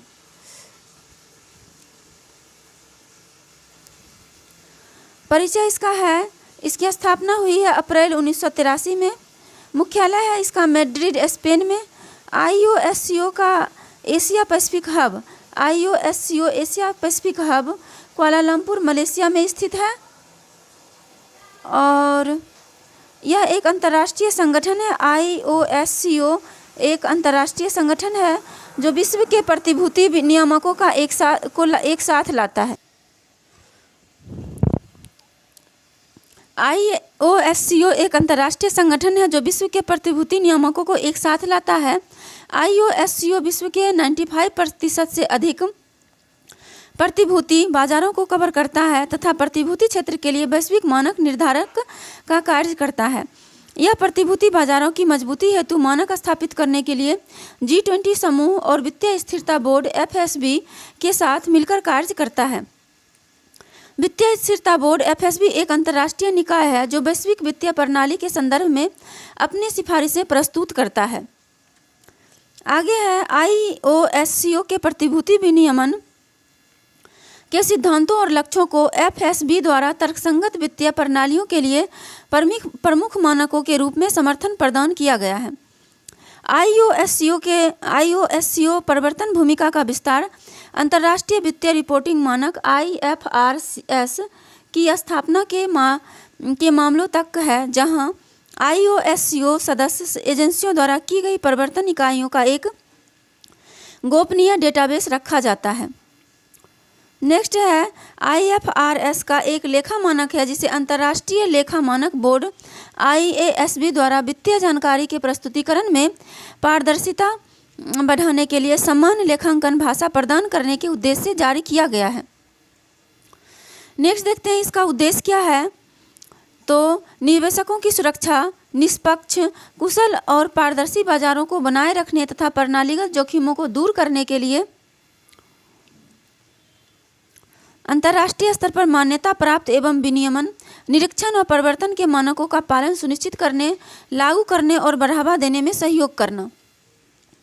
नेक्स्ट है प्रतिभूति बाजारों की अखंडता में सूचना के आदान प्रदान, प्रतिभूति बाजारों की अखंडता में सूचना के आदान प्रदान और कदाचार के खिलाफ प्रवर्तन में सहयोग तथा बाजारों एवं बाजार के मध्यस्थों की निगरानी में सहयोग के माध्यम से निवेशकों की सुरक्षा और विश्वास को बढ़ावा देने के लिए और बाजारों के विकास में सहायता, बाजार के बुनियादी ढांचे को मजबूत करने और उचित विनियमन को लागू करने के लिए अपने अनुभवों के आधार पर वैश्विक तथा क्षेत्रीय दोनों स्तरों पर जानकारी का आदान प्रदान करने के लिए। अब आगे देखते हैं सदस्यता का महत्व। इसके सदस्यता लेने से क्या महत्व है, इसके सदस्यता लेने का क्या महत्व है वो देख लेते हैं।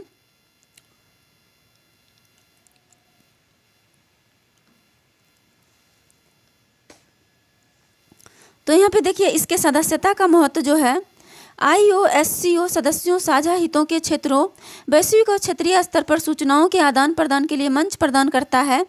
सेबी IOSCO का सदस्य है। तो ये ध्यान रखना है कि सेबी IOSCO का सदस्य है। इससे रिलेटेड जो क्वेश्चन पिछले ईयर पूछा गया है वो देख लेते हैं। पंजीकृत विदेशी पोर्टफोलियो निवेशकों द्वारा विदेशी निवेशकों जो स्वयं को सीधे पंजीकृत कराए बिना भारतीय स्टॉक बाजार का हिस्सा बनना चाहते हैं, निम्नलिखित में से क्या जारी किया जाता है? जमा प्रमाण पत्र, वाणिज्यिक पत्र, वचन पत्र, प्रोमिसरी नोट और सहभागिता पत्र, पार्टिसिपेटरी नोट। तो आंसर इसका हो जाता है डी, पार्टिसिपेटरी नोट। तो आज के लिए इतना ही। करंट अफेयर समाप्त हुआ यूपीएससी का, और हम नेक्स्ट वीडियो में नए करंट अफेयर के साथ फिर मिलते हैं।